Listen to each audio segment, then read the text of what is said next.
From the most hated to the GOATs, these are the 7 levels of live-action MCU characters. Level 1, trash. One MCU character almost every Marvel fan has had a problem with is Jennifer Walters, better known as She-Hulk. Even though She-Hulk is a beloved comic book character, and even though the show can be funny and entertaining, the MCU version became one of the easiest targets in the entire franchise.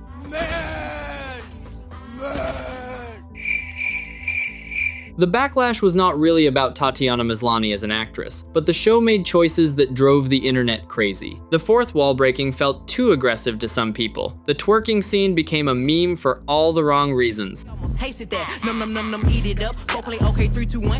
The Kevin finale made it feel like Marvel was making fun of itself, and a lot of viewers did not appreciate that. Jennifer? Kevin? It stands for knowledge and You're the one who's making all the decisions here? She-Hulk became a symbol of everything people thought was going wrong with the modern MCU. Tatiana did her job. She brought energy and comedy to the role, but the backlash swallowed the character completely. Then there is Brie Larson as Carol Danvers, Captain Marvel. Marvel introduced her as one of the most powerful heroes in the entire universe. She was supposed to be the one who would turn the tide against Thanos.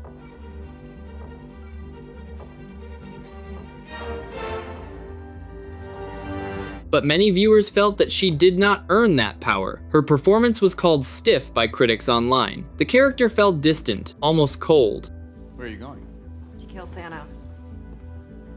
And the emotional connection that makes superheroes stick did not seem to land. The press tour controversy made things even worse, and the comment sections turned on her fast. But the hype did not protect the character from becoming one of the most divisive faces in the MCU. Some people loved her. They saw her as a symbol of representation and power. But in this ranking, she stays in trash because the fandom connection never became strong enough to pull her out of the negativity. When people talk about the most hated Marvel characters, her name still comes up too often.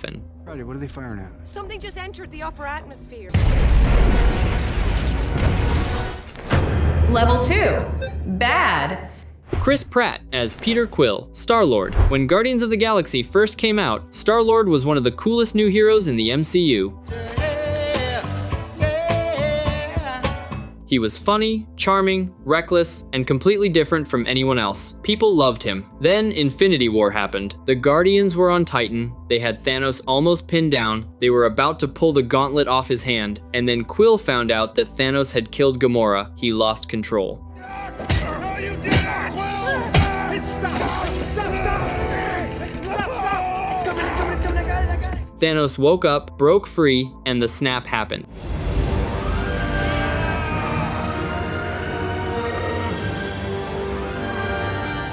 The internet never let him forget it. People argued that Star-Lord ruined the plan. They blamed him for the death of half the universe. Years later, Guardians Volume 3 gave him more emotional depth than a satisfying goodbye, but that one moment still follows him. Every time someone mentions Star-Lord, someone else brings up Titan. John Krasinski as Reed Richards, Mr. Fantastic. This was one of the biggest fan castings in Marvel history. When he finally appeared in Multiverse of Madness, the hype lasted for about 30 seconds. Reed Richards, one of the smartest men in the entire Marvel universe, walked into a room with Wanda and got destroyed immediately. It felt humiliating. It felt like Marvel was using a beloved fan casting just to show how dangerous Wanda was. The casting was exciting, but the execution made the character feel like fan service instead of a real MCU pillar. That is why he belongs in bad. The potential was there, the placement was not. Level 3, mid. Anthony Mackie as Sam Wilson, Captain America. He is a strong actor, and Sam Wilson was always likable as Falcon. The problem started when he became Captain America. After Steve Rogers, many people felt the role should not have changed. It was not just about Mackie's performance. It was about the shield, the legacy, and the feeling that Steve Rogers had become impossible to replace. The Falcon and the Winter Soldier tried to make the transition feel meaningful. The show explored what it meant for a black man to carry the shield in America, but his final speech divided people. I know there are millions of people out there who are going to hate me for it. No super serum, no blonde hair or blue eyes. The only power I have is that I believe we can do better. Some found it powerful, others found it too on the nose, and Brave New World left many viewers unconvinced. Until he steps out of it completely, he stays in mid.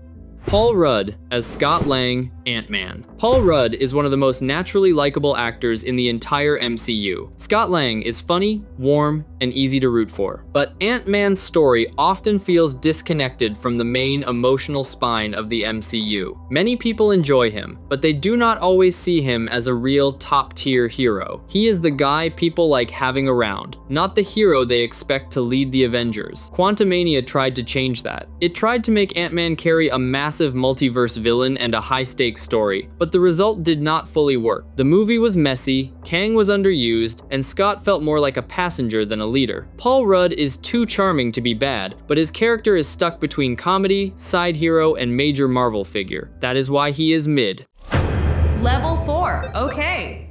Chris Hemsworth as Thor. Thor has one of the strangest journeys in the MCU. At his peak, he was loved. Ragnarok reinvented him completely. Suddenly, Thor was funny, colorful, and more human than he had ever been. Infinity War made him tragic.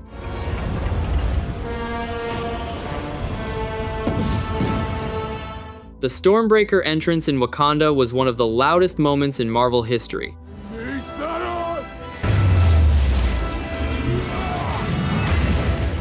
But then Love and Thunder pushed the comedy too far. It was said that Thor stopped feeling like a god and started feeling like a parody of himself. The movie made jokes out of moments that should have been heavy. Jane? Thor went from a broken king who had lost everything to a guy who could not stop making jokes. Hemsworth is still charismatic. He is still loved. He is still one of the main Marvel faces, but the character's tone became too uneven to rank him higher. Marc Ruffalo as Bruce Banner, Hulk. His Bruce Banner was great at first. In the Avengers, he was nervous, intelligent, dangerous, and funny without losing the fear of Hulk. The Loki smash scene became legendary. I am a god, you dull creature.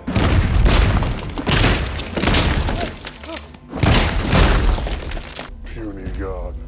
But over time, Hulk lost his edge. Smart Hulk was supposed to be evolution, but many viewers felt it skipped the best part of the story. People wanted the rage. They wanted the danger. They wanted a rematch with Thanos, the moment the Hulk would finally get his revenge. Instead, Hulk became calmer, safer, and less exciting. The character stopped feeling like the monster everyone was afraid of and started feeling like a friendly science professor. Ruffalo is a good actor, and he brought warmth to the role. But MCU Hulk stopped feeling like the character fans came to see.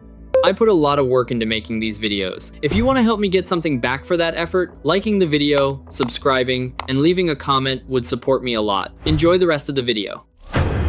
Level 5. Good. Chris Evans as Steve Rogers, Captain America. Captain America could have been boring, but Evans made Steve Rogers feel sincere, stubborn, and impossible to corrupt. The Winter Soldier turned him into a spy thriller hero. Civil War made him heartbreaking. The Mjolnir moment in Endgame is one of the most replayed scenes in superhero history. But even with all of that, he is level 5 inches this ranking instead of GOAT. Tom Holland as Peter Parker, Spider-Man. He has always lived under Tobey Maguire's shadow. No matter how good he was, a part of the audience kept saying Tobey was the real Spider-Man. Others said Tom's version depended too much on Iron Man and the larger MCU, but No Way Home changed the conversation. That movie made him suffer. It made him lose everyone. By the end, Tom stood alone as a classic Spider-Man, bleeding, broke, and swinging through New York with no Stark Tech, no Aunt May, and nobody to catch him. Now with Spider-Man Brand New Day coming, he is moving toward the version that could eventually become the best live-action Spider-Man. His rank could rise in the future. Elizabeth Olsen as Wanda, Maximoff, Scarlet Witch. Wanda started as a side character in Age of Ultron. She was not the main focus, and for a long time, people did not know what to do with her. But WandaVision turned her into one of the emotional centers of the MCU.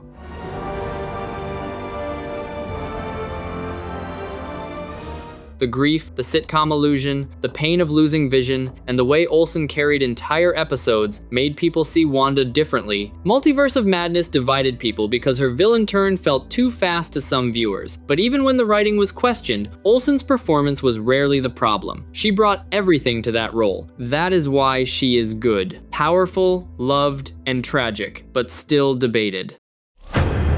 Level 6. Fan favorites.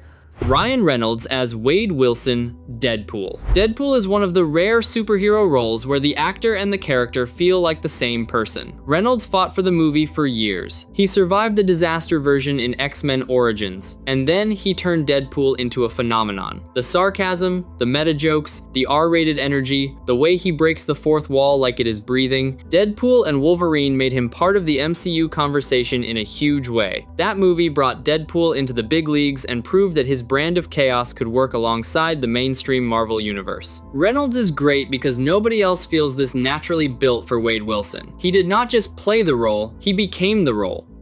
Hugh Jackman as Logan, Wolverine. When he was first cast as Wolverine, people doubted him. He was too tall. He was too polished. He was not the short, feral comic book version of the character. Then he played the role for decades and erased every doubt. The rage, the pain, the loneliness, the claws. Logan is one of the best superhero movies ever made, and it is not just because of the story. It is because Jackman gave everything to that performance. He made Wolverine feel old, tired, broken, and still fighting. His return in Deadpool and Wolverine reminded everyone that some roles are not just cast, they are claimed. Wolverine still belongs to Hugh Jackman in the minds of millions of people. That is why he is great. Tom Hiddleston as Loki. Loki could have been just another villain, another evil god who shows up, causes problems, and gets defeated. Instead, Hiddleston turned him into one of the most complex characters Marvel ever had. He was jealous, wounded, funny, manipulative, tragic, and somehow lovable even when he was betraying everyone. He died in Infinity War trying to save his brother, and people cried. Then the Loki series changed everything. The show became one of the strongest things Marvel produced on Disney+.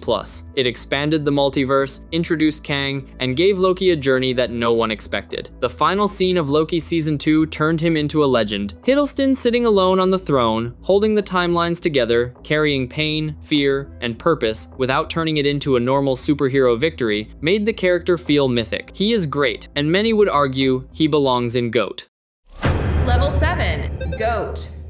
Robert Downey Jr. as Tony Stark, Iron Man. The MCU exists because Iron Man worked. RDJ took a character who was not the biggest Marvel name and made him the center of the biggest franchise in movie history. The arrogance, the humor, the trauma, the sacrifice. He made you love a billionaire genius who was also a broken man trying to fix himself with metal and fire. The first I Am Iron Man changed cinema. The last I Am Iron Man made the world cry. And now Avengers Doomsday is coming. The fact that RDJ is returning is enough by itself to make Doomsday feel more hyped than almost anything else Marvel has announced. Even before people know exactly how the movie will use him, the conversation exploded because RDJ is involved. That is GOAT level. His presence alone changes the temperature of the entire MCU. Iron Man. Chadwick Boseman as T'Challa, Black Panther. He brought dignity, calm strength, and royal presence to T'Challa. Civil War introduced him perfectly. He walked into that airport fight and immediately felt like someone important. Then Black Panther turned him into a cultural symbol. This was not just another superhero performance. It became bigger than the MCU. It became a movement. Chadwick carried that weight with grace, and after his passing, the role became almost impossible to replace. People were not just attached to Black Panther. They were attached to Chadwick's version of Black Panther. That is why he belongs in GOAT. Some actors play heroes. Chadwick Boseman became one.